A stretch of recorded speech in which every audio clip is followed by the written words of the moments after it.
When money and faith mix, history rarely forgets. The Vatican Bank Scandal wasn't just about missing millions. It was about how power, secrecy, and belief collided inside one of the world's most sacred institutions.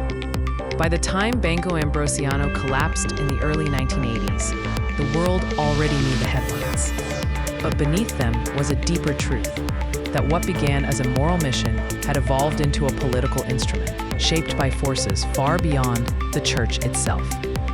Inside the walls of Vatican City, the Institute for the Works of Religion, or IOR, had long been more than just a bank.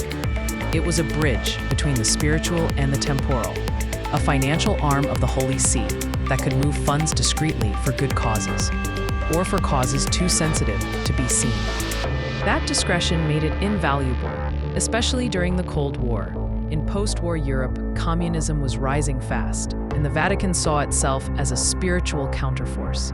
Money quietly flowed to Catholic political movements, charities, and missions behind the Iron Curtain. Some of it came through the IOR, and not all of it was clean. By the 1970s, Italy had become a chessboard of ideology, business, and covert influence. And in the middle of it all sat Propaganda Due, or P2, a secret Masonic lodge whose members included politicians, generals, and businessmen. Their goal? To reshape Italy into a right-wing bulwark against communism by any means necessary. Among its members were Roberto Calvi, head of Banco Ambrosiano, and men with close ties to intelligence networks in both East and West. Some historians believe that Ambrosiano's offshore structure wasn't just about greed.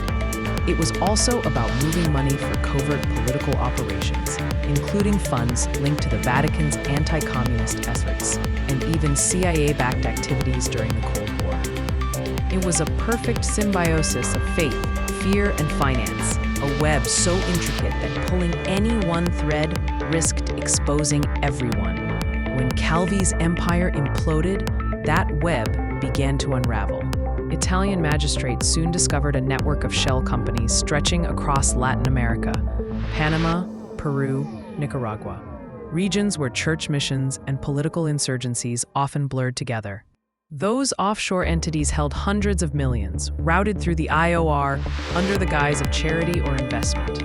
Was the Vatican complicit, or simply unaware that its moral legitimacy had been hijacked for geopolitical games? The answer depends on who you ask and which documents you've seen. Inside the Vatican, the fallout was fierce.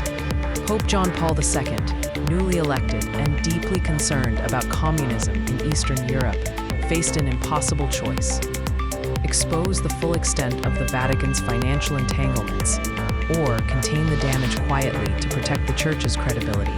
He chose the latter.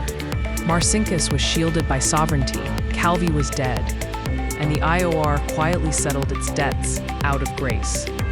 It was a political solution, not a moral one. But scandals never truly die. They linger like incense after Mass. Over the next 2 decades, the Vatican's financial apparatus would face repeated scrutiny. Reform came slowly, often resisted by those who believed that transparency was a threat to autonomy. It wasn't until the 2010s that Pope Benedict XVI and later Pope Francis began tearing down the walls of secrecy for good. External auditors were brought in. Dozens of dormant accounts were closed. The IOR's operations were finally aligned with global financial standards. And yet even today, the Vatican Bank remains a paradox, a financial institution that belongs to no country, governed by divine mission, but bound to human hands. In hindsight, the Vatican Bank Scandal wasn't just a story about corruption. It was about power without accountability, a reminder that good intentions can decay in silence, and that secrecy, once justified as protection, can become a weapon. Because the truth is this: the Vatican never needed the money. It needed control over its image, its independence, and its role in a world divided by ideology. But in chasing that control, it allowed shadows to gather beneath its own altar. Faith is eternal. Institutions are not.